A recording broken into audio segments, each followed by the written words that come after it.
close to a parent's DNA, very, very, very close. And again, if they're building a case, they don't want very close. They want as close as possible. So as this one officer said to me, in a perfect case, in a perfect scenario, you would want the DNA of the child and both parents, so that the expert that could then tell the difference and sort of rule out the parents and sort of show that that slight difference between the three types of DNA. Because in a house, in a family's house, you're going to have the DNA of everyone who lives there. And you could get hair samples from a father and a son, and a defense attorney could theoretically say, well, wait a minute, you don't know that's so-and-so's DNA. And so you want to be as close as possible. And a parent does not have to give up their DNA.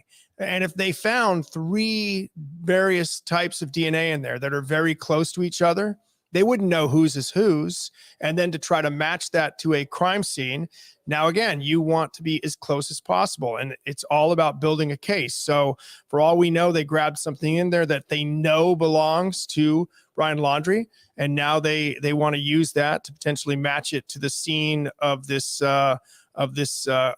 homicide or something else. He, again, only a person of interest, not only a person of interest. It's very close to be a person of interest and a suspect, but just a person of interest, not a suspect yet in that case. Again, wanted on that federal arrest warrant for credit card fraud using the Capital One debit card that it was said to be, of course, that's illegal. And now the subject of the federal arrest warrant for use of unauthorized access devices. Still have that indictment right here in front of me. A lot of papers here on my desk. A quick note on Friday, late in the afternoon, we were both here. I was finishing something up, and I checked Pacer one last time. At the bottom of the Brian Laundrie docket, it said arrest warrant, a new arrest warrant. And of course, I'm thinking, oh my gosh, here it is. So we are scanning, of course, here, folks, and staying very much on top of any new documentation that comes through here on this case. A lot of documentation could be available this week. Sure. It could become available in the next couple of hours. So we're going to stay on top. And if there's significant documentation that becomes, again, publicly available through a public records request, or it's just, uploaded to Pacer, we'll, of course, pass that along here to you and break it down. And we're live here on WFLA Now. And if there's any new developments here, whether it's pertaining to documentation, the search efforts, something going on outside of the Laundrie family home, we'll, of course, let you know about it. But in this particular case, that document that I thought was a new indictment was actually the old indictment, but they had just reposted it with a slight parenthetical adjustment. So it was alarm went off at first, but it was just a slight adjustment to the original indictment, which is for the unauthorized access devices, which is the credit card fraud. We'll continue to take your hashtag HJB, hashtag HWalt questions here. A lot of people theorizing if Brian Laundrie isn't at Carlton Reserve, if he's not at Myakkahatchee, if he's not where authorities are looking, then is he somewhere else? And where could he be? We're going to get into some of those questions and comments coming in here, including I had a very curious one just come in here a moment ago. But let's just stay on the DNA evidence here for another minute or two. Rebecca English, hashtag AJB. Didn't they just go there last week? Why wouldn't they have taken it at that time, Walt? Well, I bet they did, but did something happen during the week that said we need this? Again, I'll say it again. They could have collected DNA at a house, at any house, speaking hypothetically, because nobody's charged with anything. You could collect DNA at a house. You could have the mother, the father, another relative, and the child, and you want to know which DNA you have. So theoretically, do you go back? Hold on a second. Get something that specifically belongs to him, and now maybe it's a comb, maybe it's a toothbrush, because now you're going to be able to have a better match. And again, it's about building a case. Hold on a second here. I just saw something from Eagle, and I want to bring this up here, folks. I want to bring this up from Eagle 8AC More. Hey, Paul, you just found something there. What was that? That looked like what did you just have? That was a deer stand. We saw that earlier. We're down probably further east than where we were. And then there's this as well we found. Again, we don't know if they've even searched this area. We think they probably have. It looks like somebody's living out here. Let me get you a shot of it.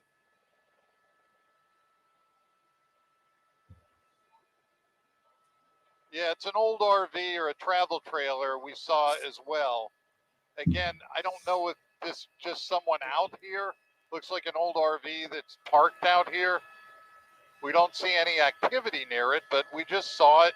And anything that catches our eye, we're going to look. Paul, But this looks like this is an area that somebody has been here, like maybe living or just thrown out. We don't see any new activity out here. But anytime we see stuff, and there's like a junk pile out there as well. Paul, let me ask you this.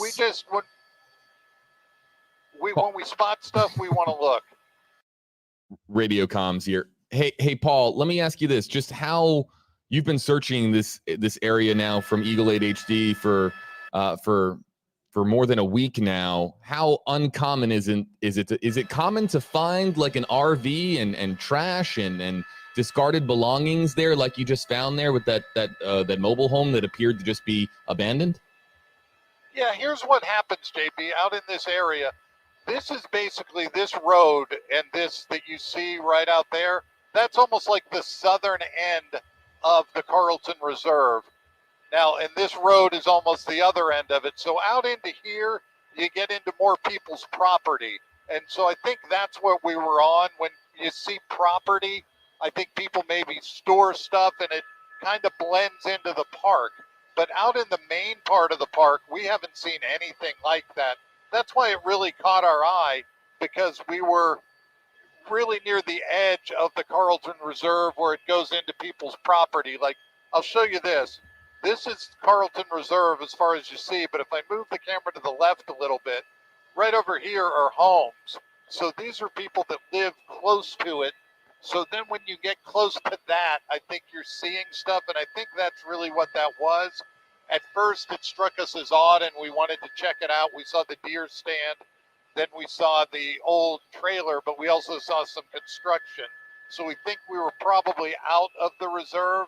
Now that we're back in it, this is what we see. And we really haven't seen anything like that before. And I think we might have been too far outside of the search area. But again, JB, anytime we see something that strikes us, we come back and check. So that's, I think, could be it. I don't think it's anything. But again, there's the command center, and we might have been a little too far out of it, but we just wanted to check it out anyway. So I'll throw it back to you, JB. Thanks, Paul. We'll again keep your comms open here, and if you spot anything interesting, don't be shy. We'll keep your mic open. Okay. So back here with you live here, folks, JB Buno, Walt Petito. I think that's a very interesting portion of the search here, because we've been talking, Walt. We'll go back to, there's more questions in the queue here about the DNA component of this. We are going to resume that conversation here in a second. But let's talk, because our YouTube, hello YouTube, Facebook, and our audience watching here on social media just lit up with people saying, wow, so that's an RV, that's a mobile home, an abandoned mobile home. And while, we don't know if that has been searched, if that particular unit has been searched, and we don't know if how many of those types of abandoned mobile homes or abandoned RVs are out there. But let's just point this out. We've been talking here about the elements over the last 10 days. The nonstop rain, shelter, having some form of shelter is advantageous for somebody that is trying to disappear out here. And while being in that RV and being in a camper like that for an extended period of time would be unbearably hot. It's still it's still a place where in theory you could hide. Now, is that too obvious of a hiding spot for somebody like Brian Laundrie if he is in fact out here trying to elude authorities? But I just want to note that our comment section just lit up here. And I asked Paul, I said, Paul, like, how many RVs like that? How many abandoned mobile homes and campers are out there like that? Because if there's a lot, then in theory, Brian Laundrie, if he knows the area well enough, he can move from one to the other. But at the same time, you would think that makes it way more simpler for the FBI and for law enforcement, Walt, to find Brian, because that would be an obvious place to check. Right. But, you could theoretically, since he might have known, somebody had pointed this out to me on Facebook, that the noise that the search was making could theoretically alert someone to go to a new location when they heard that noise. Hold on, Paul. Go ahead. A couple things for the later newscasts. So if you want to turn my mic off for a little bit. 10-4, Paul. Thank you. All right, Paul is going to be recording some reports here for our newscast later on tonight here. So we'll put his mic down temporarily and we'll bring it back up here soon. But Walt, continue. Yeah, I think that, but at night, if he is confident enough to know there's not boots on the ground at night, I guess you could go into something like that if you are desperate, especially in the rain, I guess. Although, I don't know, if you're theoretically running from something, are you really that worried about getting wet in the rain? I don't know if I would be. I mean, it's not like it's the middle of winter in the Northeast when you're going to freeze to death. I guess you would maybe be leery of animals and such in the middle of the night, nocturnal animals. I would just say that I'm not entirely sure whether or not he would seek cover from the rain or try to get something, get something over his head and to sneak into an RV or a camper like that. But I would say this, that an abandoned RV camper like that would be a pressure cooker of heat. You couldn't just go in there with how hot it is during the day. There's no way you could just go in there and stay for hours. No, you would lose 10 pounds. I mean, you would. It would make a sauna look like an igloo. I mean, it would be so swelteringly hot in there. So I would imagine that that's something that they would check. Yeah. And a place like a deer stand. Absolutely. I mean, these are things that are going to be checked. But for police to just go into an RV and a camper and just find him lounging up there, reading a magazine and kicking his feet up on an old rundown lazy boy in there and oh, there's Brian, he was just in there all along. I think everybody wants it to be that simple, but right now I just don't know if it's going to be that simple. Back to the DNA conversation. Is there anything you want to add before I take some more questions about the DNA that was collected this weekend in the weekend trip here this Sunday, September 26th? No, just again that I think, to me, if anything, it seems to be about a process of elimination. I did have one retired FBI agent who said to me, she said, I think I know why they're doing it, but I don't want to say it because I don't want to ruin the investigation. And that's sort of what we're dealing with here. We want public information. Everybody wants information, but there you have it stated from a retired agent that, that there are things you don't want to be said because you don't want the person of interest or the suspect to know what was said in public. So that's why you hold things close to your vest. And again, people are noting here that they didn't go into the house, or somebody was noting here that they didn't go into the house. So there they go into the front area here, and it looks like they knock on the door.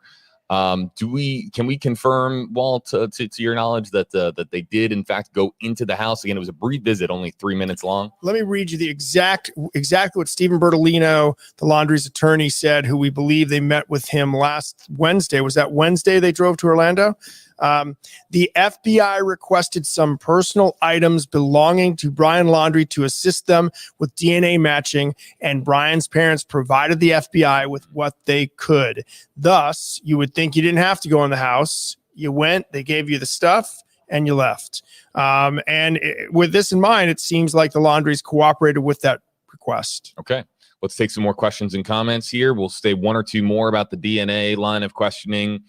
And Jennifer Washington, #AJB, #AWalt.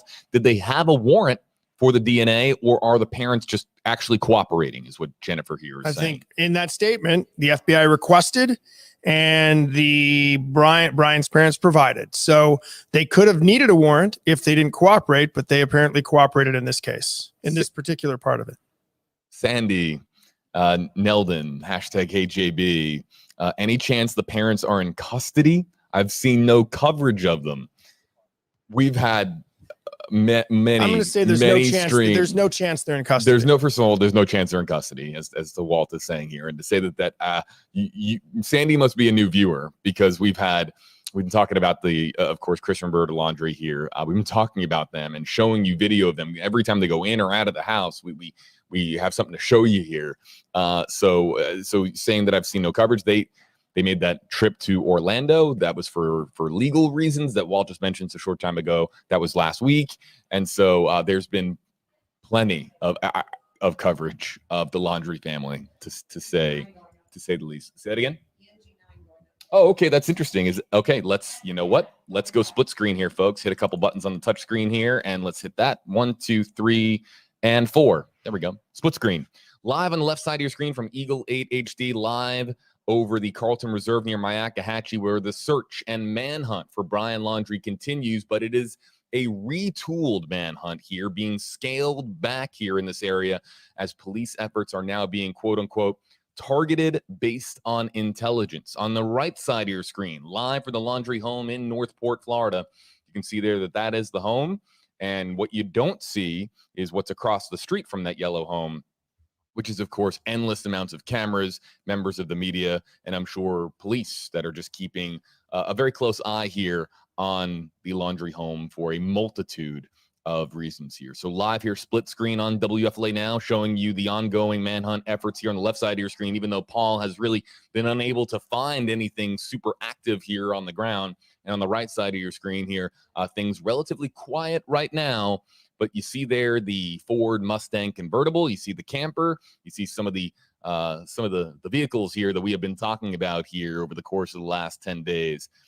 Those vehicles and that Mustang and that camper, very much part of this story and part of the online sleuthing that is going on places like Reddit, on Twitter, on TikTok. So we'll keep you if we see anything. We're going to stay here with you live, mostly on the left side of the screen. That's I think what people are.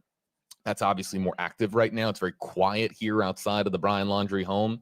But if anything changes here on the right side of your screen, we'll, of course, we can hit the touch screen, and we're back there live here for you folks from right outside Brian Laundrie's home. Back here with you live, everybody. Any final thoughts here, Walt, before we move on? Again, this was the visit yesterday. This is here in the center of your screen when the FBI pulled up, executed the request for DNA. Any final thoughts here before we move on from this portion of the conversation? I think the theory that they're trying to match something they had earlier from somewhere else to knowing it is Brian Laundrie's DNA is a really good theory, especially, sometimes rereading a statement helps because, again, and I think that's why they went back. I think that we can sort of assume that's why they went back and that they had something else. They probably already had some DNA, but they want to make sure it's Brian and perhaps not the father or the mother so that they know that it's a match as they, again, build this case. And again, I one more quick point. That camper, I had more questions over the weekend about that camper. People are obsessed with what happened during that 3-day trip with that camper. Where did they go? Did they go to Canada? That's a big theory. Did they drop someone off in Canada? We've gotten tips about spottings up there in Canada, but we won't know until more details about this case are released, and that may not happen until we actually see if there is an indictment for something more than credit card fraud, or if the FBI comes out and speaks about this. They usually don't until the case is built, and it's not built yet, apparently. Let's talk about some of the online chatter that is out there. I have been, reminding our audience here that even though there's an overwhelming amount of commenters here that say that there's no chance Brian Laundrie is in Carlton Reserve, let's remind folks, you don't know what the FBI knows. You don't know what Northport Police knows. There could be an indisputable piece of evidence that leads them to, of course, have a fair degree of certainty that Brian Laundrie is here at Carlton Reserve, or at least was at Carlton Reserve at some point in time after, of course, he was known to be missing. So, but with that said, there is so many different threads out there pertaining to where he is. And let's just take this one. And it comes in from Joyce here a moment ago in the comment section. And I want to talk about the Appalachian Mountains. Joyce Herrick here, hashtag Walt, why aren't they checking the Appalachian Mountains? And let's talk about the Appalachian Mountains because, of course, the report came out that Brian Laundrie had experience on the Appalachian Trail. The Appalachian Trail, which of course starts in northern Georgia, goes up through the Carolinas, really all the way to the northeastern United States. It is a mountain range, and it is a trail that is, of course, one of the more famous mountain ranges and trails in the United States here. So first and foremost, have you heard? I don't know if they are checking the Appalachian Mountains here. I don't know if that is something that is actively being pursued here, as far as that information that he had a familiarity there and he had been there before. But this is now a lot of people who are asking. And of course, we haven't talked about Dog the Bounty Hunter. That was really the big viral moment over the course of the weekend, Dog the Bounty Hunter. And if you joined me on my WFLA JB Instagram page over the weekend, where I was at home, I was able to do a live stream from home, as I was told by my managers to go home and rest a little bit. And Walt, I'm sure you were given the same message, go home and rest up. But I did an Instagram live, and people were asking me, what do you think about Dog the Bounty Hunter joining the manhunt for Brian Laundrie? And my response here, and well, I'll let you comment on this here as well.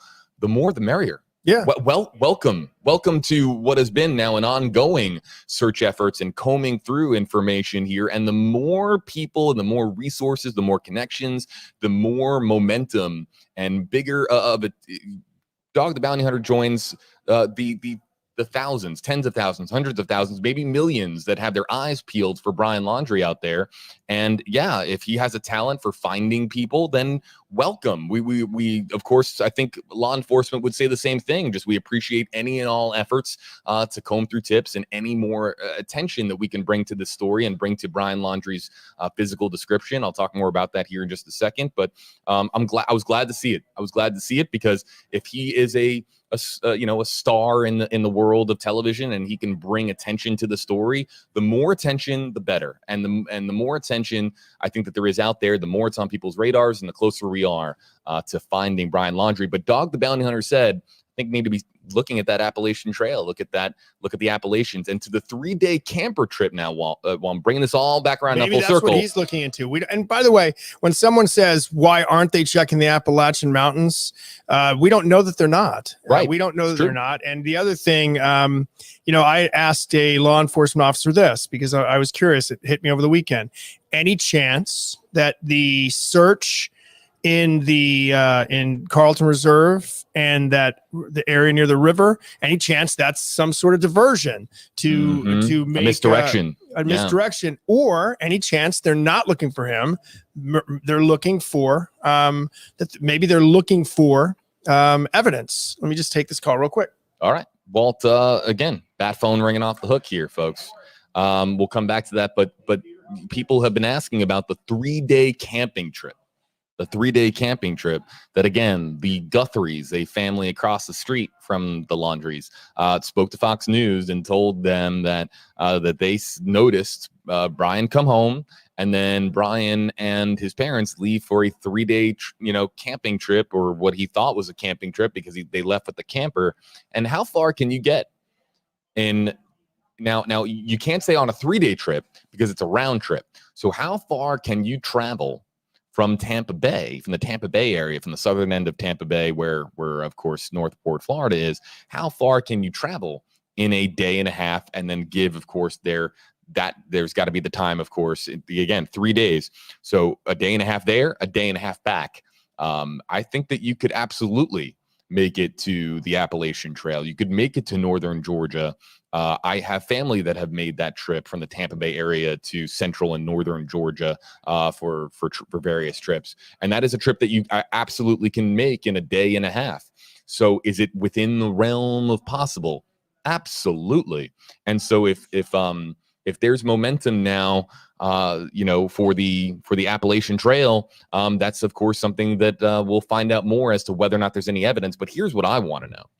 If there was that 3-day camping trip somewhere in the area of September 9, 10, 11, 12, somewhere in that 3-day window there, bring back in Walt here. If there was that trip, then where are the traffic cameras snapping pictures of that camper and of the pickup truck?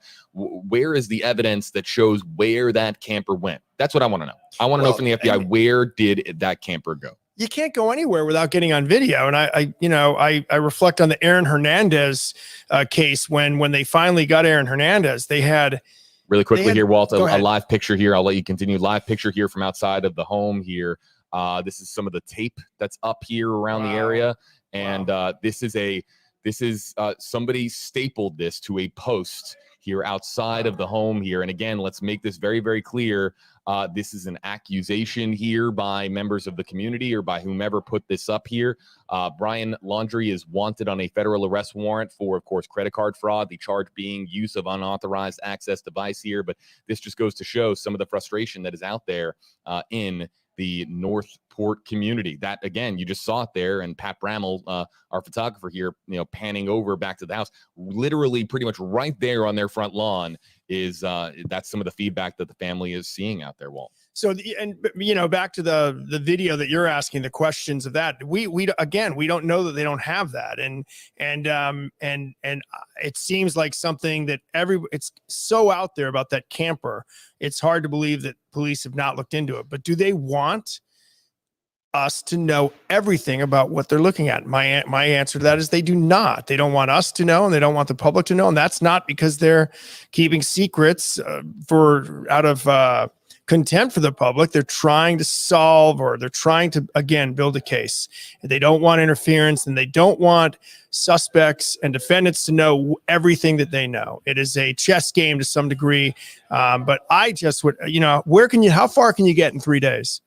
We were just, so when you were taking the call from the bat phone there, we were just talking about that. You can get to the Appalachian Trail in a day and a half. I'm certain of it. Can you get to Canada? No. From Central Florida? Yeah. No. So I do. So the Canadian can't even make it to Mexico. I hate to not a day and a half. I hate to fuel the Canada talk, but we had a woman up there who says she saw someone who looked like Brian. He was wearing a winter hat. Which was unusual because Canadians aren't wearing winter hats now. This was Thursday. This person, she did call the FBI. She has not heard back from the FBI. This was 4 hours into Canada, but I said to her, can you get through without a passport? And she showed me pictures of many places along the Canadian border, the jagged Canadian border, where you don't need a passport to go through. There are stops, but there are also places you can go through a neighborhood and behind this and behind that and actually go into a wooded area and get across the border without being detected. So that's something we'll wait to see what happens, to see where he is, if they find him, if they ever find him. I'm going to just do a quick Google search here. So interesting. So Northport, Florida to Buffalo, New York, which would be pretty much almost Niagara Falls, right? Yes, Niagara Falls, like straight north. If you were going, staying East Coast and just going like beelining it, if you will, for Buffalo, right? That is a drive that is 20 hours long, but that, again, you can't just drive for 20 hours. And again, if you're bringing a camper with you, that's going to slow you down at least a little bit. And you have to go at a speed limit where let's again, you don't want to attract attention. Right? Don't want to attract. So you have to go the speed limit. Okay.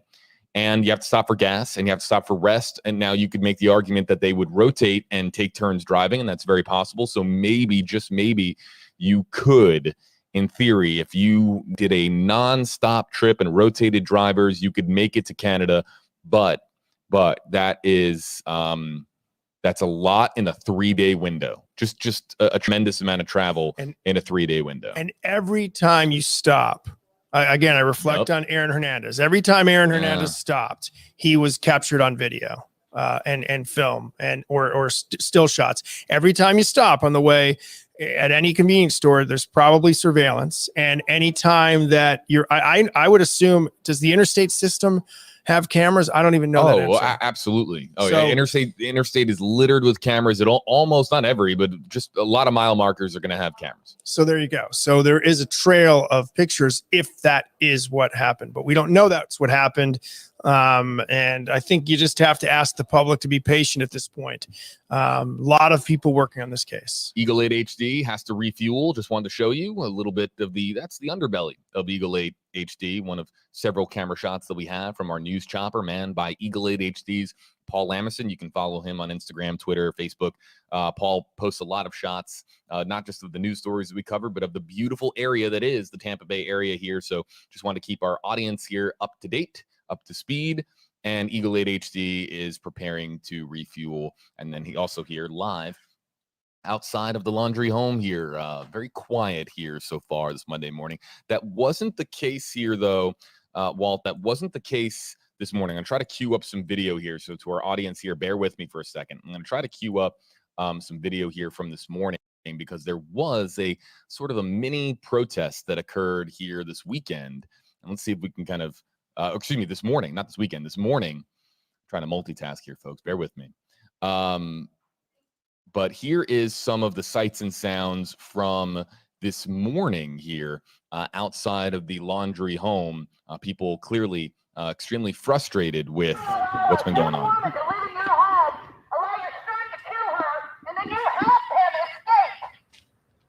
Laundrie family, you need to cooperate with investigators. This is not going away. You can't run away from this problem. Cooperate with the authorities.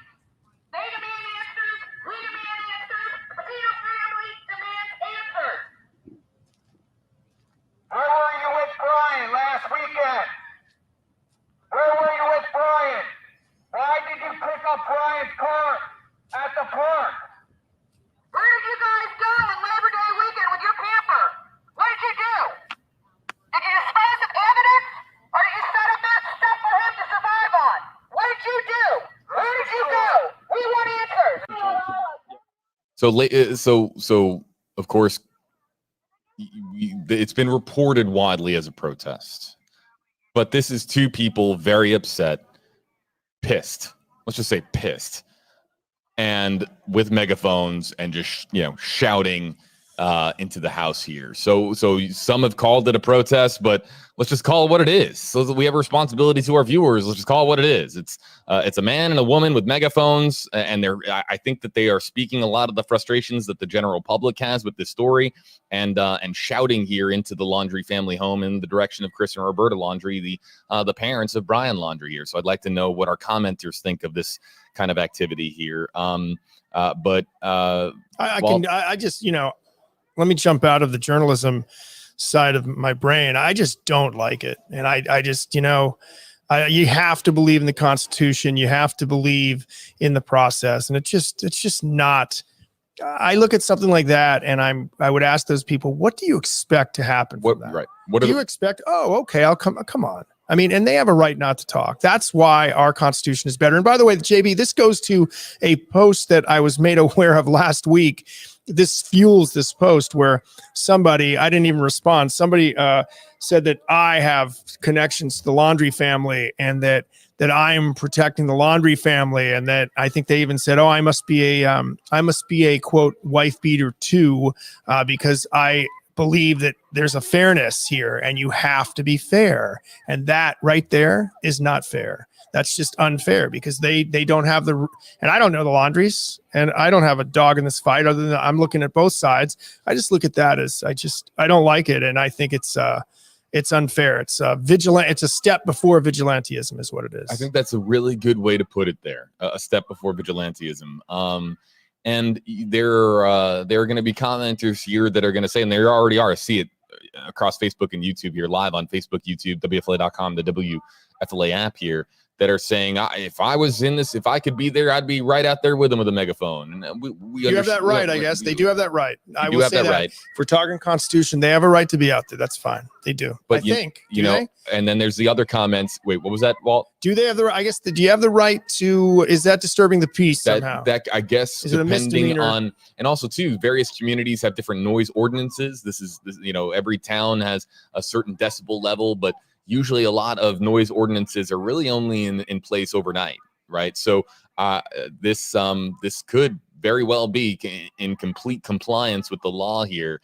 But I'll throw up just the flip side. Muna Abshi or #KJB saying Muna thinks that it's unclassy. Why do the neighbors have to suffer too from your shouting? And yeah, this is not disrupting, disruptive to just Brian Laundrie's parents, but also to everybody else here on the street that has to hear this racket all the time. Yeah. And I would go to, somebody might argue it's un-American as well. Again, the right against self-incrimination, the right not to talk to police, the right to have some privacy in your home. We don't know anything about what the Laundries did or did not do. They are not charged. No one charged in the homicide investigation. There's a person of interest. The Laundries aren't named in any document as people of interest. Their attorney did point out they cooperated at least this one time. I get the frustration, though. People want this solved. I think people, again, feel they knew Gabby somehow because she was. They feel they know you as well, JB, and me, because we're out there. And Gabby, to a more personal degree, they believe they know her, and so they're way more vested than they would in a regular missing person case. But JB, you've been doing this long enough. Can you think of another missing person case like this one at all that had this much attention? I know we've had some in Florida, but no. I can't think of one like this. It's so unique. This story is amplified by social media, and not just social media in the sense that right. You and I have been live for so many hours, but in the sense that Gabby and Brian's life, while it wasn't a fully open book, we were exposed to some chapters of that book via the realm that is social media.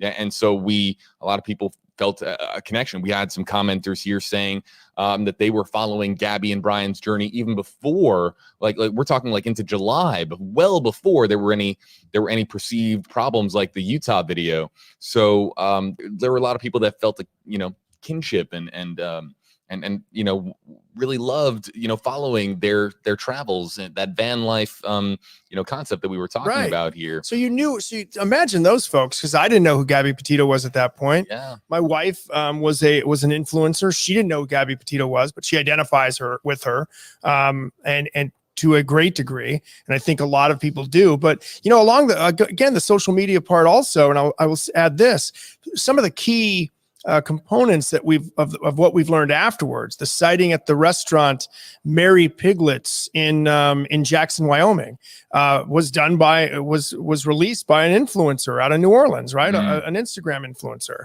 The vloggers, the video bloggers out of Spring Hill, they happen to get the video on the 27th, that one day that keeps coming up. August 27th, the last sighting of Gabby Petito alive and the sighting of her van. Those are modern. That's a modern profession, isn't it? I think it still is. It's a new profession, the vloggers, so that they would be traveling in the same area. So yeah, you're right. Social media has played a huge role in this case. I did think of one case that reminds me of this as far as the fascination, and it is Elisa Lam in Los Angeles, and that of course was recently brought back into the public view through the Netflix series of the Vanishing at the Cecil Hotel, which true crime aficionados know that one well, and even if you aren't a true crime kind of viewer, the death of Elisa Lam and her going missing in the Cecil Hotel and the elevator video that was chilling. There was that's probably the other case that comes to mind about a missing person where all that sleuthing went on. But that this one is, I think, is far larger in scope and size as far as capturing the audience that it has on social media. So that's the only other one that really comes to mind here. I have been told by 8 on Your Side's Jeff Patterson that there might be more activity here outside of the home here at 1 o'clock.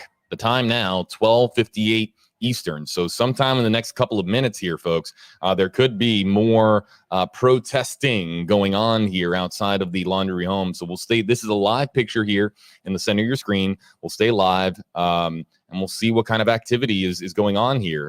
We're going to, of course, always bring you the live feeds that we can here. We were live from Eagle 8 HD over the search area, the scaled down search, but we're also live here outside of Brian Laundrie's family's home here. So if there is more protesting like this morning going on here this afternoon, we will of course listen in here. And I think we're going to have a report here in just a couple of minutes from 8 on Your Side's Jeff Patterson here. Bring in a couple of the comments that have come in. We have tons of comments in the queue. You can use hashtag HeyJB, hashtag HeyWalt. And yeah, we'll look out for hashtag HeyJeff here as well.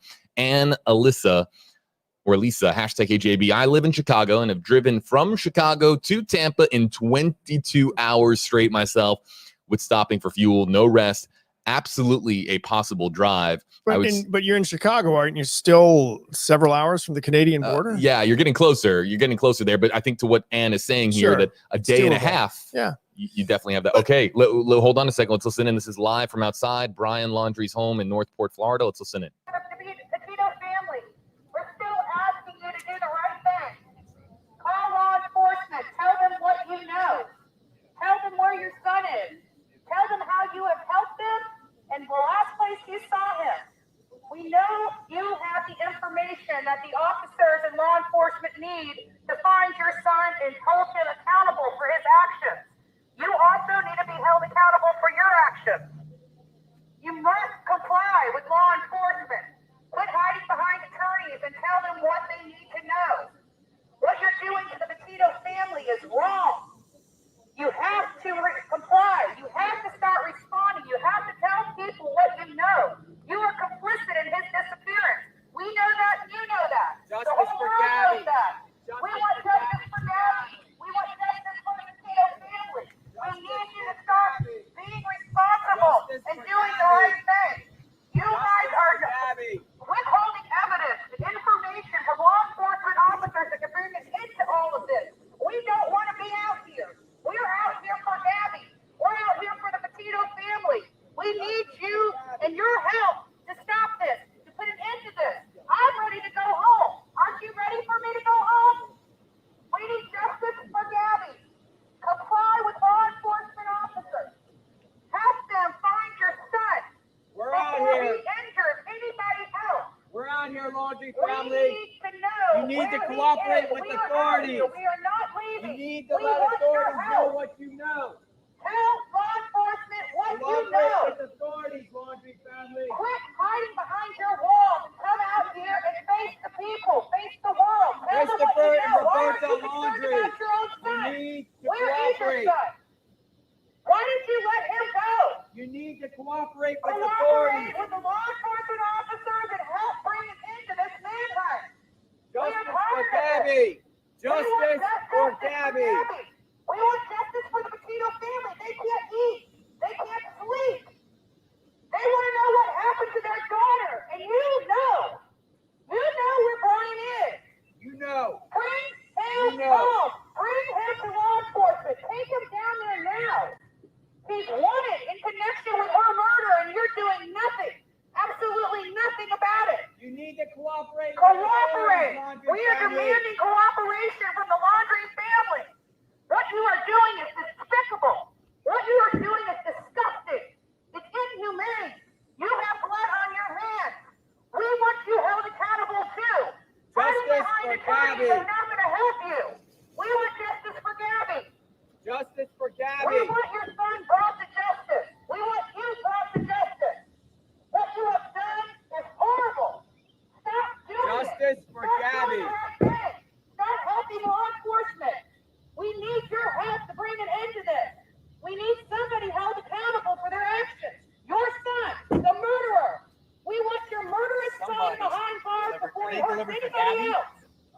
The Petito family deserve answers. Somebody You delivered have flowers. those answers. Somebody delivered flowers. Why are you not To the laundry complying house. with the officers? Why are you hiding behind attorneys? Why did you not even speak to the Petito family whenever Brian returned home on September? Interesting here, we have a delivery being made or a drop off of some kind. The gentleman here walking to the front door of the Laundrie family home, dropping off flowers here as a protest, as a man and a woman with megaphones are shouting at the house in the direction, of course, of Chris and Roberta Laundrie, the Laundrie parents here. So it looks like this man here is, he might be waiting, he might have knocked on the door. He is knocking on the door, you can see there. And it looks like he is waiting for some kind of a response here. But you can see there clearly he dropped off flowers. Not sure if there was a note there as well. As we're back here with you live here, folks. And maybe we can bring in 8 on your sides, Jeff Patterson. Jeff, can you hear us? And can you speak more about that drop-off we just had? Yeah, JB, I can hear you. I'm just kind of letting this unfold in front of us right now. Basically, essentially we had a delivery of flowers. The man who has made the delivery is not saying about who they're coming from or he said that the flowers are not for Gabby, that apparently they're for the Laundrie family. But obviously you have the two people who have been protesting. We've seen them out here, the two individuals that you see now in front of the home. We have seen them out here periodically over the last week, but today they've decided to bring a megaphone and to make their feelings known very clearly outside of the house. You know, we just had that delivery of flowers. Last week they had a delivery of groceries. You know, the family has been pretty much hunkered down inside of the house and has not had any interaction whatsoever with people out front, other than the fact that the FBI came here this weekend, and according to the Laundrie family attorney, they collected personal items from Brian Laundrie to establish a DNA baseline for Brian Laundrie, so that they gave up personal effects of Brian's, so that the FBI could know what baseline of DNA to work off of in case they find Brian.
This man dropping off flowers, but then you have these protesters, so to speak, standing out there making all this noise. Are there officers out there currently outside the house? I would imagine there are. And at what point does this become an issue for the neighbors or for even the home in terms of disturbing the peace? I know it's their right to speak out, but at what point does this become an issue or a situation where the police get involved?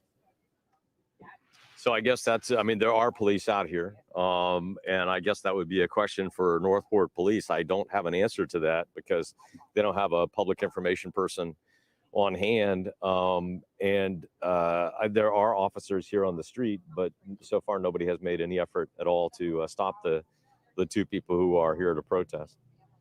Jeff, it's JB again. Has there been any conversation there since you've arrived to the legality of being out here with the microphones? I know that some towns will have noise ordinances. This is disruptive, of course, to the neighbors here on this block as well. As we're seeing 8 on your sides, Jeff Patterson come into the frame here for us, folks. Again, we'll bring in now our boxes here, and we see two Jeffs, but now we can bring in one Jeff. There's one Jeff. So as we have 8 on your sides, Jeff Patterson here on the left side of your screen, anything about noise ordinances or anything about the legality of them protesting and demonstrating out here outside of the Laundrie family home? No, I think, as I said, it's their First Amendment right to say what they feel, and so, you know, I think that they're well within their rights to express their opinion. Jeff, what else can you tell us here as far as the activity that you have noticed here outside of the Laundrie family home here, and are we expecting anything here in the hours ahead? So it has been interesting just to see the cross section of people who have come by. I interviewed a couple that had come here from Minnesota. They're in town. They have family that lives in Northport, but not in this neighborhood. and they came by just because they felt compelled to. And I asked them, what had drawn them here, and they just said that they felt compelled because of Gabby's story and her loss, and they wanted to see the scene for themselves and to try to put it all together. But I think that people have been caught up in this story because, as you have mentioned before, Gabby certainly was out there herself on YouTube and, was trying to make a name for herself in that regard, and had kind of had a very public side of her life. Of course, there's the public and the private side being the side we didn't really know about until this all blew up. But she certainly had a public persona on YouTube and was, it looked like was having, the trip of a lifetime going across the country. Until then, it all kind of fell apart. This scene could eventually become like almost cult status with Casey Anthony's case. I think back to the parents' house when the media kind of descended upon their house. Over time, people onlookers would come by, take pictures, because now all of a sudden this house has been put out worldwide for the last few weeks, and people want to just be a part of the story. So I know of people that are actually driving down there just to get a shot of the house and say they were there, which is very strange, but it's part of our culture, and that's what people want to do. I noticed a couple things just behind you, Jeff. First of all, there was a picture of Gabby and a note that was out there earlier that looks to have been removed. There's a no solicitation sign on the door that looks to be new. So any idea where the pictures went, stuff like that? Sure. So last week there was a couple that came by and they put up things on the trees. It looks like those have been removed. They also left a little Gabby memorial over there. There it is. Okay. On a series of stakes that were over to the side. Those remain, as well as some flowers that were left here. And that was just a couple that wanted to express their sorrow for the situation. I'm not sure how or when the signs from the trees were removed, but obviously they have been. And life is going on in this neighborhood to the extent that it can.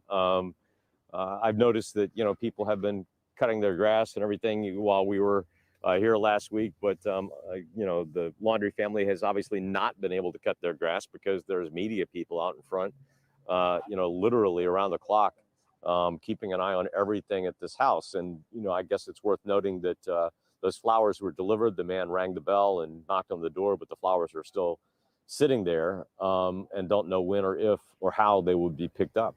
I was out there last week, Monday, and obviously the media has been out there, and you guys have been out there every single day since. Is the media still present in terms of kind of having a position in each yard? I know that was always a specific thing that the networks wanted to have. There was agreements that were made on who could be where and what. Is that still happening out there? Absolutely. There are still media tents that are set up that people have basically parked in the front yards of these homes. They've worked out arrangements with the homeowners to still be here. There's a row of media tents, or not tents, but camp chairs and umbrellas here just across from the house as people have just kind of, claimed their positions. There's people from the neighborhood that are here. There are cars that go by slowly, very periodically, as people are using their cell phones to take videos or pictures. And it's just become a spectacle, to be perfectly honest.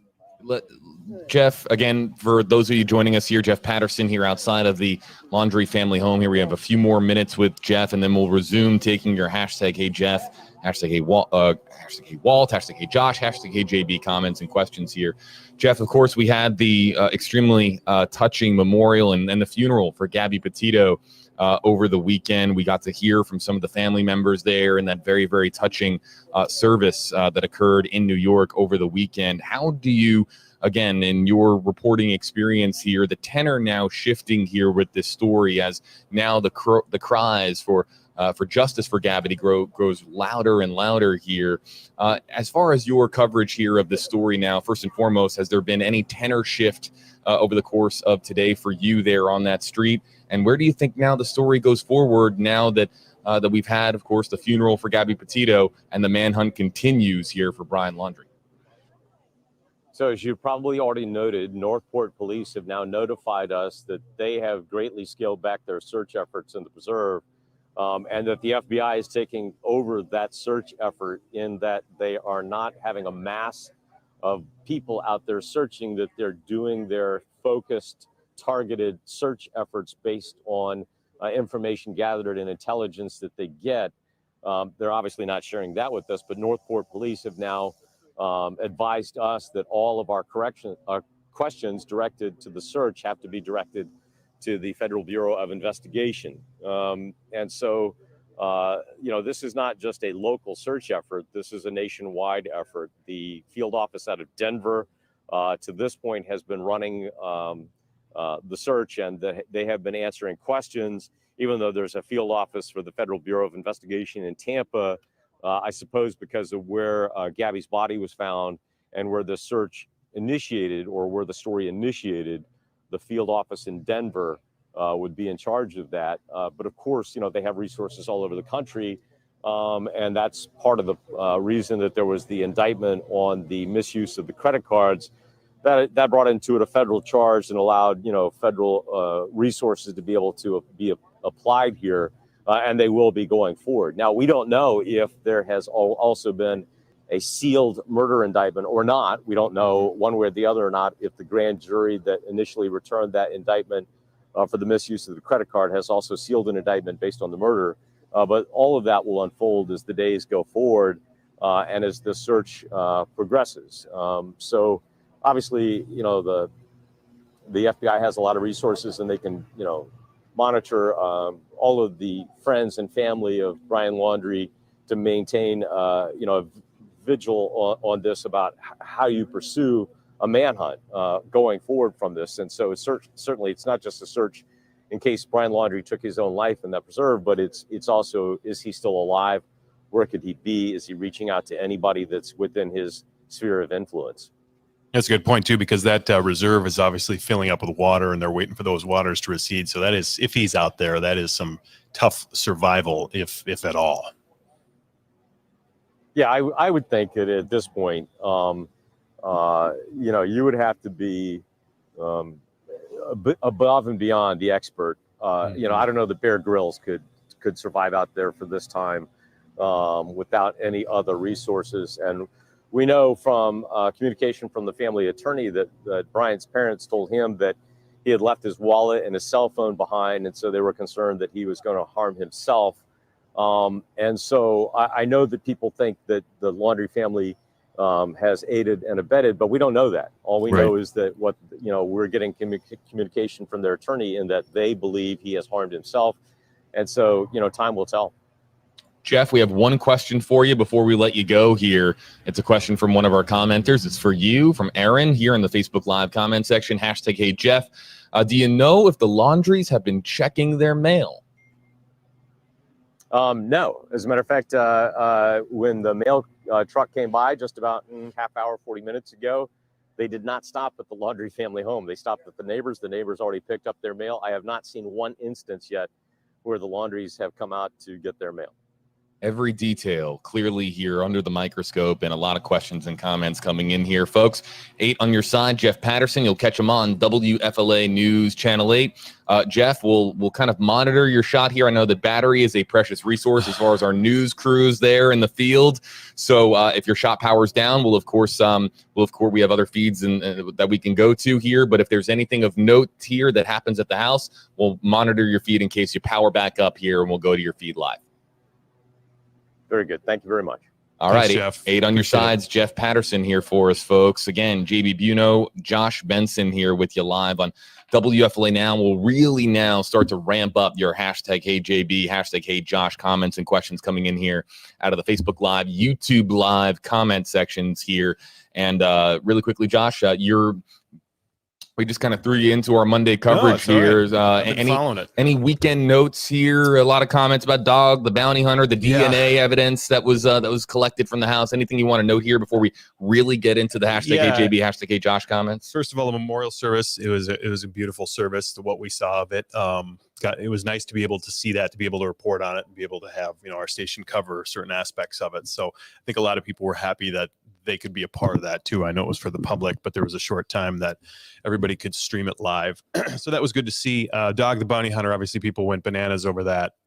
Just in terms of his celebrity, in terms of him being there, was he there for just, to actually help, or was it a publicity stunt? He's always going to try to track down what's happening and be a part of any big case. So if he aids in it and succeeds, that's all the better for this case, in my opinion. Other than that, today I touched a little bit on the reward. I know there's been a lot of different rewards popping up. We talked about the $20,000 from the Tampa firm that came out earlier today. I also mentioned a neighbor of Gabby Petito had put up $5,000 and then moved that up to $10,000. But now I have on one of the Gabby Twitter accounts that are following the case, they've kind of compiled all the rewards that are out there in terms of who's putting up the money, sponsored by. So we have the Buhoff Law Firm, the Upchurch musician Sean Whalen, the MJ Morning Show, parents of Gabby Petito, and a neighbor of Gabby Petito, puts it in the ballpark of $170,000. So whether or not those individuals do pay up if and when this thing ends is debatable, but the fact that this amount is growing, more people are putting their money in the ring, so to speak, to help try to find this guy. And I think we're only going to see more of that as we go on. So $170,000 really starting to climb for a target here with Brian Laundrie. Again, a lot of questions and comments coming in here through hashtag Hey Josh, hashtag Hey JB. We'll monitor those comments and really let's kind of go, Josh, you ready to go kind of rapid fire through a lot of these? Because a lot of these have been in the queue since, of course, we. Hey guys, how's it going? I think we all pretty much talked about this last week. He's not in that swamp. He's not in that swamp. And they have equipment to get through that swamp. And they can't find his ass. So you're telling me that he's made it through those elements all this time? I don't think so. This is just my thoughts, just my opinion. I think when they took their camping trip before she was reported missing, they took him somewhere and that's where he's at. Which is not a crime. He wasn't accused of anything. There was no missing report. I think they had a feeling that something was going to come down, and I think his parents took him somewhere. And that he's been hiding out there ever since. Some people say he's in Canada.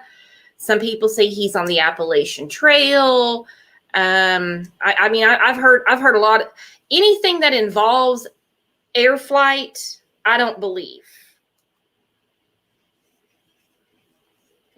Because I think the FBI knows how to check those manifests. Exactly. What is the FBI going to do now? They've been embarrassed by this family. Look at the local PD. The local PD. I'm wondering if they ever even had eyes on Brian. Ever. Or when they came to the house, if they only dealt with the parents. I wonder. I think they got him out of town before that missing report. I don't know why. That's just my thought. I certainly don't believe that he jumped up and went camping on a Tuesday and they just happened to see his Mustang later in the week. What do y'all think? Here, I'm going to put a link up if anybody wants to come and chat with me. The camping equipment was just deployed to throw people off. I agree with that. I don't think they had any intentions on camping. I really wish they would pull the surveillance, the cameras from like the turnpike and stuff to see exactly what direction they truly went. I think that's going to give them a better idea. Hello. I think it's going to give them a better idea what direction he went. And a lot of people, I know John Q, he disagreed with me. He said they'll be going through his Facebook, their Facebook, find out who his friends are in New York. He could be hiding in plain sight. It's a very, very, very busy area. Haunted, come on up. We don't bite. What's up, what big eyes? What are you thinking about this? Well, he's either on the Appalachian Trail or he's up in Long Island somewhere. Nothing like New York City. Yeah, you could hide in plain sight. Yep. And I get what John Q was saying to me. That would be too easy. That would be too easy. It would be. Yeah, That's the reason they took him up to New York. But that was before the media coverage. That was before the missing persons report. And he has been hiding up there. Now, a lot of people say Canada. I don't know what it takes to get across the border from New York into Canada. I have no idea. Hopefully, some of our Canadian friends in here could tell us. Well, I thought they had their border pretty tight compared to ours. I know, exactly. Thank you. I'm glad you said it. Tilly, she said, what did I miss? Did JB's hair fall? No. And we have decided in chat, he does not use mousse or gel. He uses Aquanet. We've decided. Oh. Haunted said you can cross in the woods to get into Canada. Interesting. Yep, that hair is rock solid. I actually think JB got a haircut over the weekend. Doesn't he look a little freshly trimmed? Oh, yeah, he's spiffed up. He is. What are we making out of the flower delivery? I know some people in chat were saying that's probably Brian sending a message to his parents. It's either that or a death threat. I'm kind of wondering because who the hell would send them flowers right now? Because I don't think Papa Laundrie would be sending flowers to Mama Laundrie right now. No. And they didn't answer the door. That's what's funny. They're afraid to open the door and, it might be a glitter bomb or something. Oh, goodness. This is such a mess. I mean, they ought to be just so embarrassed, really. I'm talking about the department, the, sheriff, all of this thing, tearing up that reserve, messing up the ecosystem. And he's not there. Hey, Ryan, what's up, my friend? Not much. To get into Canada, you have to have a COVID passport. Is there a way to get in there without having to go through? Is there a way to sneak in? That's what I'm asking. That you don't have to show a passport, show ID. That's what I was wondering. Do you know? There is, because I live about 2 hours from the Canadian border. Oh, so are you in New York?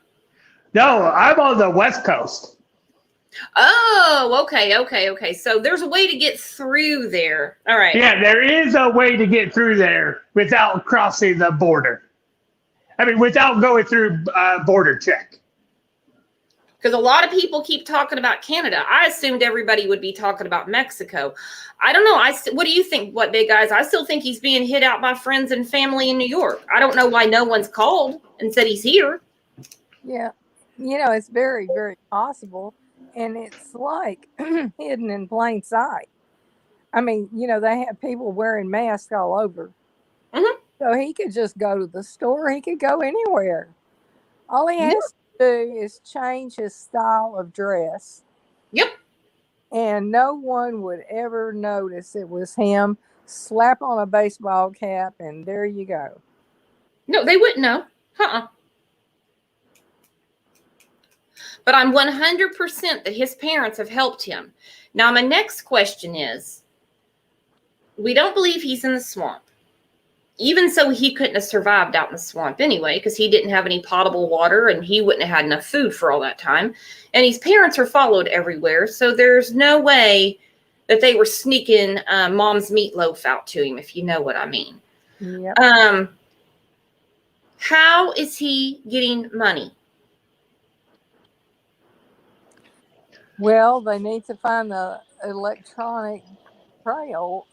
He could have a prepaid card that no one knows about. Mm-hmm. Paid for with cash.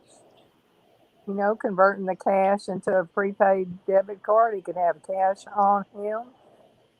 He quit the minute they caught on to his use of Gabby's card. He stopped with that.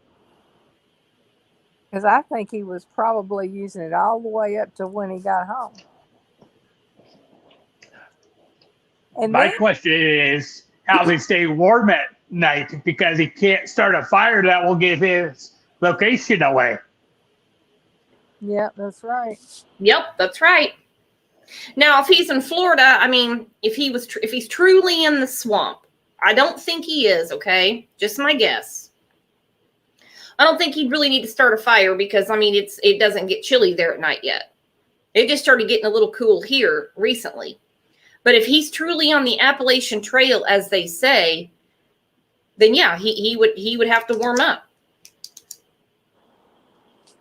Yeah, and then they have those white houses, along the way where people can bring their stuff and stay overnight. And so I just wonder if they're monitoring those because they do have a lot of cameras along the trail. Well, my guess is he's going to keep this going for as long as possible. There is no doubt in my mind that he is not going to just jump up one day and do the right thing. I don't think he's going to have any aha epiphany moment where he goes, all right, I'm going to have him stop looking for me. Yeah, he's not. He thinks he's smart and he can outsmart everybody. He's been living this secret life all this time. If you look at some of his drawings and what he reads and all this stuff, we're dealing with somebody that's very twisted. And did you see the show last night on the Interview Room where Chris called out that Twitter account? Someone said it went down today. Oh, I did not. That's very interesting. Yeah, I haven't. Brooks, do we know if they're monitoring his social media accounts? I don't know who's using them. Supposedly he updated Spotify and he updated Instagram, but the FBI will be looking at it. Of course, yeah, they're going to. And that'd be an easy way to find him. But I'm still wondering, is that even him doing it? He can't be that dumb. Well, someone was reporting from an AT store there in Northport that he had gone in there with his parents to get like a burner phone, and they said, well, we don't sell that. But so then they went to Walmart and they came back and got the little card, the SIM card. Well, that's still traceable, even though, because they can get that information from that store because they activate it and they have to keep track of that card and everything. So even with a pay-as-you-go phone, if they know that SIM card, they can track it. Mm-hmm. Haunted, you're exactly right. To answer your question, Ryan, that Twitter is bogus. Haunted, you're exactly right. Because they caught Gypsy Rose from a Facebook post. So if he's really truly the one using the internet, it would take him nothing. There's also a thing I saw about Pinterest. They make you fun of the cops, like, don't try to find me. Yeah, I don't think that he has any interest in what's going on the internet right now, if you know what I mean. Yeah, I don't think it's him posting that stuff. No, and I think it's disgusting that people do it, that they do this trolling stuff. I mean, they're very sad individuals that do that. I mean, every now and then we get a couple in here and, they get escorted out pretty quick. As far as, I've gotten some messages about the timing out and stuff like that. I don't know what's going on with the timing out. I have no idea because I haven't really seen any ruckuses going on. But, we'll get something figured out about that. I don't know what's going on. I know I accidentally timed out a couple of people one time, but, there's only a few things that you're going to get blocked or timed out for. So we'll figure that out. It's just an honest mistake. FBI can't find. Yeah, exactly. So what do y'all make out of Megaphone Girl outside the house? Because I want to party with her, okay? I want to hang with this woman and just find out exactly what the hell she has going on. Well, I wish you could get her up on panel. Me too. I told Kevin that's his job today. I mean, she was fantastic. She wasn't letting up. Wish we could get her down there on 110 Ben Hill Road too. I love when she was screaming through the megaphone going, I want to go home. Aren't you ready for me to go home? And I was like, oh, you know they are. Yeah, I wanted to say, yes, drill sergeant. Oh my Lord. I couldn't. I was just like, good night. Don't you want me to go home? And I was like, yeah, I'm sure they do. And I don't know, is that her husband or what's going on there? Yeah, that has to be her husband. He had that vest with all his badges and everything, and he was the poster boy. He got all the posters, and she was doing all the talking. It was funny. Exactly, Haunted. Spill the beans and I will go home. I will go home then. My thought, if he crossed the Mexican border, Halloween has been all over the news lately. The border of Mexico. And there's law enforcement all over the Mexican border right now. Oh, yeah, they're crawling that border. I'm here in Texas. I know what they're doing down at the border. You'd have a hard time here. That's why I say it'd be hard right now to cross into Mexico. And then if he made it, the cartel would get him and send him right back for the ransom. Was it 125,000? 170. All right, it's gone up. Okay. Like, I'll go down there. I'll take the reward money. Sure. Hang on. Someone sent me a picture. They're saying it's a trail cam from the Appalachian Trail. And they're saying it's him.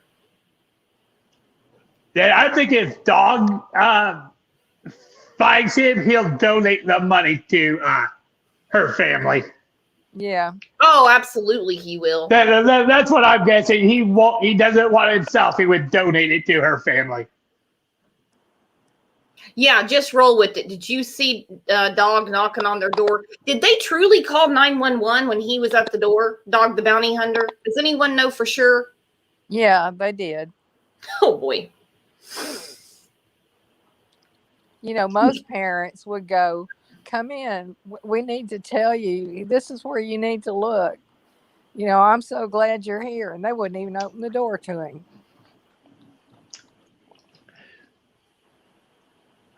My question is Dog still a licensed bounty hunter? Yeah. Yes, he is. He is. And I tell you what, if Beth was still alive as his wife, Brian would be as good as caught, because I'm telling you what, that woman could sniff him out. Did he get a bounty hunter's license in Florida? Because he needs a license for each state you bounty hunt in. Yeah, that I don't know. I have no idea.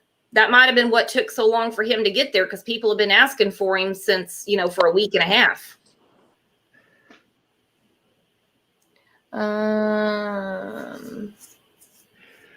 Because I know he's licensed in Hawaii and he's licensed in Colorado. Oh, okay. Well, because maybe he lives in Hawaii and he lives in Colorado. Maybe he was just there for the show. I don't know. Well, it shouldn't be too hard, having the license in 2 states, getting another one. It's just a process. Yeah, I'm going to look real quick. Hang on. I actually didn't even think about it. And people were making fun of Dog's mullet, that people don't wear that mullet anymore.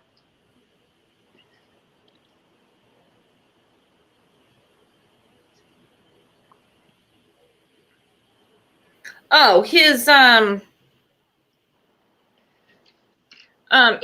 is legendary. Yep.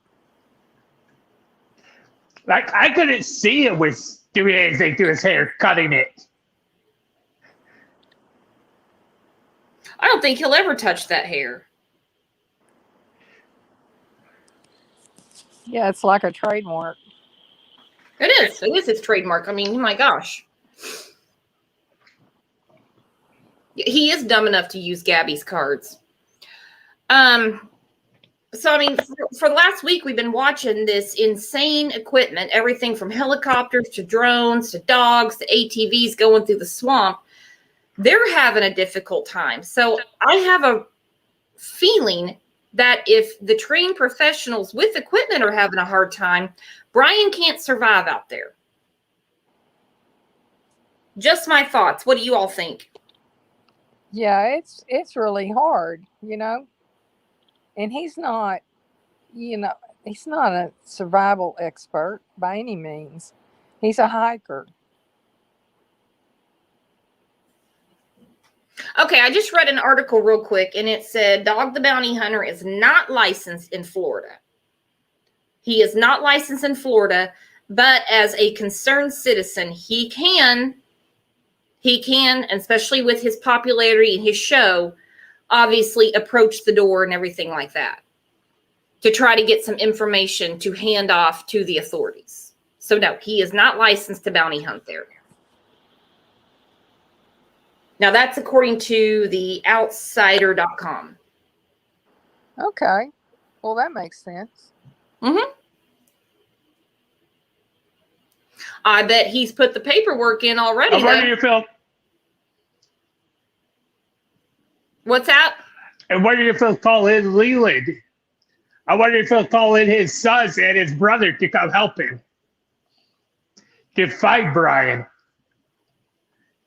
I really wish that he would go to a state that's more probable for Brian to be in. I don't think his parents would actually let him be anywhere near their home, considering what's going on. And that swamp is not too far from there.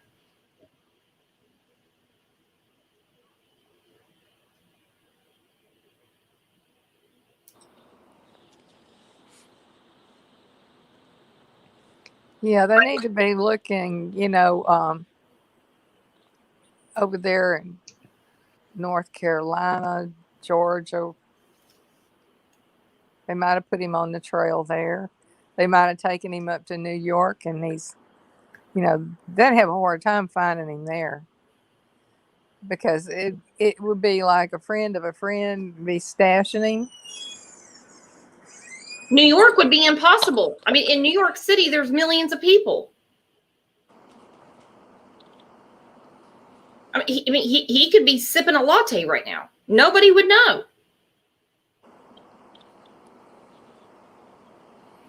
But, you know, it really, someone putting their freedom on the line for him, I don't know of anyone that I would help like that.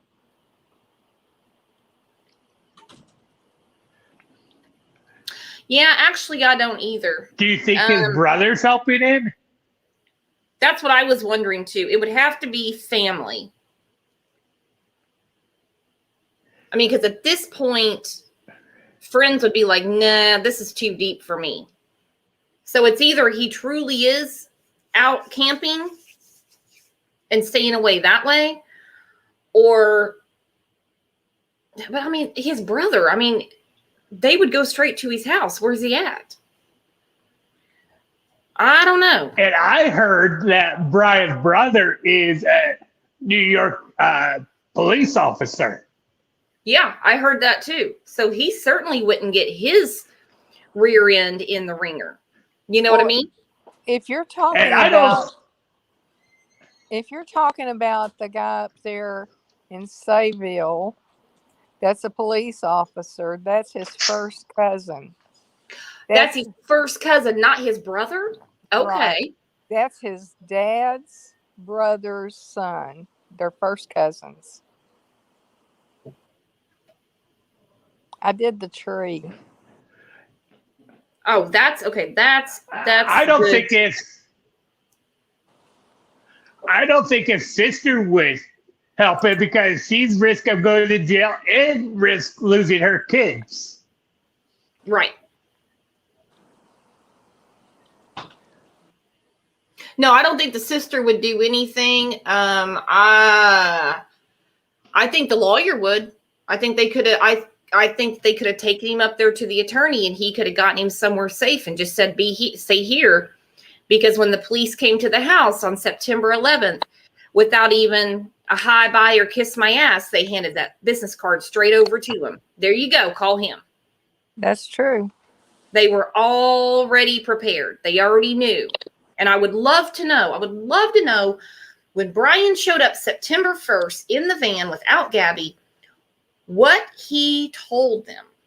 Because we have September 1st, 2nd, 3rd, 4th, 5th, 6th, 7th. I think the 8th is when they left on their camping trip. So they had all these days to talk about why was Gabby not with him. And in the meantime, we have her father calling, her mother calling, her stepmother calling, her stepfather calling. And I think they went into panic mode and said, we got to get him somewhere. Yeah. But I just don't see that. You know, if that were my son, I'd grab him by the ear and drag him down to the police department. I just don't, no, they're not scared of him. I take that back. There's no way they're scared of him. They've been aiding and abetting him. Exactly. But we look at these other mothers in other domestic violence cases. You brought up Scott Peterson yesterday. Yep. We're watching it right now with Barry Morphew and his mother. I mean, look at O.J. Simpson, his mother. Right. Look at Chris Watts. I mean, there's a lot of these mothers that get in very, very deep protecting their sons, and don't have any damns to give about their son's girlfriend, fiance, daughter-in-law, even the mother of their own grandchildren. They don't care. They're still protecting baby boy. Yeah, I just don't understand that. I don't, and nobody wants to see anything bad happen to your child by any means. But you can't put off the inevitable. You're hurting yourself more. You're hurting him more every day with this protection. You're hurting him more every day by him not doing the right thing. Right. Yeah, his mom needs to cut Did you see the interview CK did with one of Gabby's friends? No, I do not watch her, Ryan. I have not.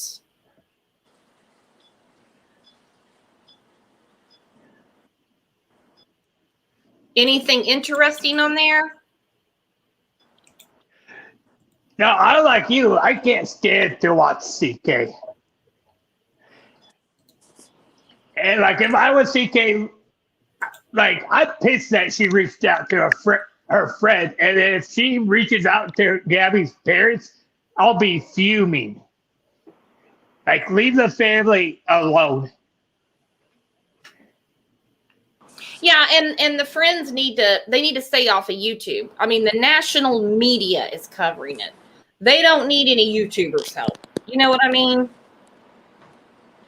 I mean, the family's in the middle of starting a foundation. I mean, her funeral was public. They don't need their help. Uh-oh, we lost What Big Eyes. Where'd you go, What Big Eyes?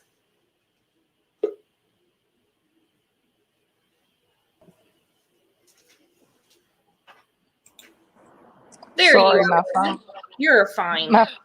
My phone rang and knocked me off. I know that happened. Well, that's why I have to use the laptop, because if not, yeah, the minute I get a text, a Discord, or anything, phone call, it knocks me right off. And exactly, Lip Locked.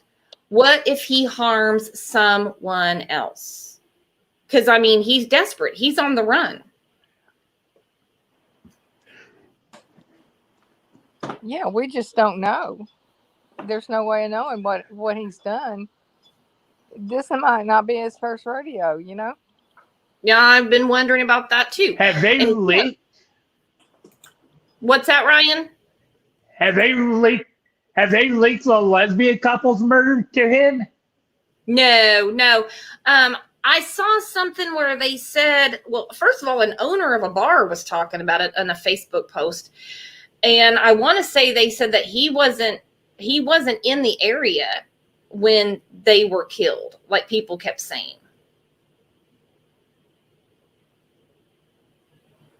Yeah, they said it wasn't connected, but it still looks suspicious, you It know? still does. To be in that area, they're dead, and Gabby's dead.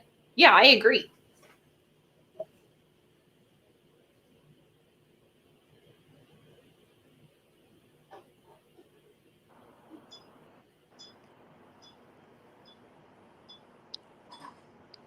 But I mean, if he wasn't there, he wasn't there. Do the cops still have Gabby's van, or do the parents have the van now?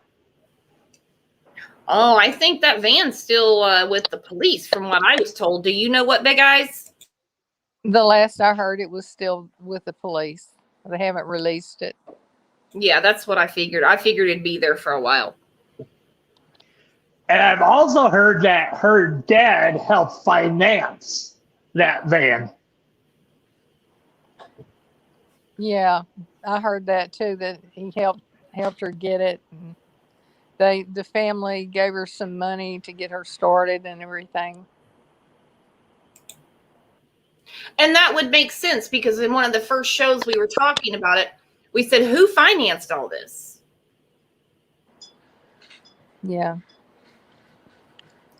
They were really behind her and what she wanted to do. Like, who financed the trip? Who renovated the van? Who did all this? So yeah, that makes sense that her family did that. And it also makes sense that she had the credit card. And it also makes sense that he was threatened by her because, one, she obviously had a better spirit than him, put it that way. And she came from a very supportive family, and to an abuser, that is that's a raw nerve for them. Yeah. And then too, when you think about it, her living there with his parents and him for almost 2 years, it sounds like, he was trying to cut her off from, it's a typical narcissist thing, cut her off from her family ties because they were really close, even on both sides, even on the stepdad side, like they said at the memorial, she had 2 fathers and 2 mothers. So that's one of the first things they do is isolation. Mm-hmm. Isolation. Yep. Her friend talking about when they were supposed to go somewhere and she had to go back because somehow her ID stuff was missing. And so it's just typical. It is. And we're going to talk more about it tomorrow morning at 9 a.m. So, yeah, well, I have a lot to say about that kind of stuff. Me too. We'll talk later this afternoon and try to figure out what we're going to do and get this show going tomorrow because, I don't think they're going to find him and I don't think he's going to turn himself in. I take that back. They will find him. I don't think it's going to be anytime soon. Right. I think he had quite a head start. Yes, and he had lots of help. Yep, lots of help. But I mean, look at what Scott Peterson was doing. Look at what O.J. Simpson was doing. I mean, they had lots of help too. I mean, they were on their way to Mexico. So there is something very wrong with these parents that whether they want to admit it or not, they know that the blood of these women is on their son's hands. And they will go to those lengths to save him. Right. And not her. He's already got an attorney. He's got all the rights in the world. So nothing more you can do. I think these parents that do this is because they take it as a reflection on them, what their child does, what their son did. And so they try to cover it up or make them look not guilty because to them that's failure as a parent. But you raise your child and they turn 21 and they're on their own. There's been serial killers their parents had nothing to do with the way they were, and they didn't hide them. You know, it's a terrible thing for a parent to experience, thinking that your child would kill someone. You know, you don't raise them up to do that. Yeah. But, you know, still, you don't cover it up or try to make them look innocent when you know in your heart that they did it.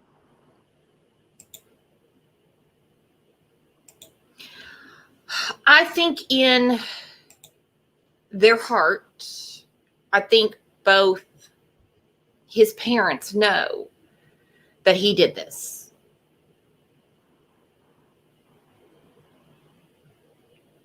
I think so.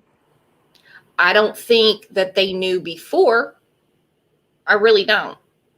But I think what he was telling them, they knew that he was headed for some trouble. And that's when they said, well, we're going to get our old buddy Stephen Bertolini up in New York, and he's going to deal with this. And that's how they've dealt with problems their entire lives. Right. And so that was a whew, good. Thanks, Mom. Thanks, Dad. This is great. So yeah, now we got to figure out where you're going to take me. Because he knew this is going to come down the pike. He knew it. Yeah, and you know, if he's captured and this goes to trial, there's going to be some really big surprises that come out about the other times they've covered for him. I'm sure they're there. I'm waiting for his sister to come out and say, look, my mom's enabled him his whole life.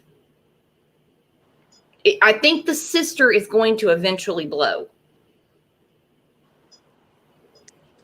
Well, it might happen and it might not. Remember, there's a big gap in age between them, and he might be her precious little baby too. Yeah, baby brother. Didn't think about that. Yep. But she's the only one. She's the only one that's spoken out about how upset she was. Yeah, and that was because she felt close to Gabby. And I know she feels torn, you know. Okay, just roll with it. Said, I'm sure they knew he was controlling and him and Gabby were fighting. Yeah, I think they knew all the ins and outs of their relationship. I think they knew they fought like cats and dogs. I think they knew all of that. Oh, yeah. I mean, his sister wasn't surprised. She said they would fight like that and be away from each other for a while, and then they'd get right back together. And, you know, and that's like one thing when people talk about, and we'll get more into this tomorrow, when they talk about the officers in Moab and they should have arrested him, none of this would have happened. My guess is it still would have happened because I think they would have gotten right back together. Yeah, it was like a toxic spiral. Yeah, they would have gotten right back together. Yep. And that is not victim shaming, victim blaming. That is how the cycle of these relationships work. It gets to a point. And sometimes that point is death to end the relationship. Right. And sometimes they get away with just a severe beating. Yeah. Financial ruin. There's a lot of stuff that that can happen. And there's all kinds of forms of this abuse in these domestic situations. It's not just a punch to the face. That would be easier, wouldn't it? Yep.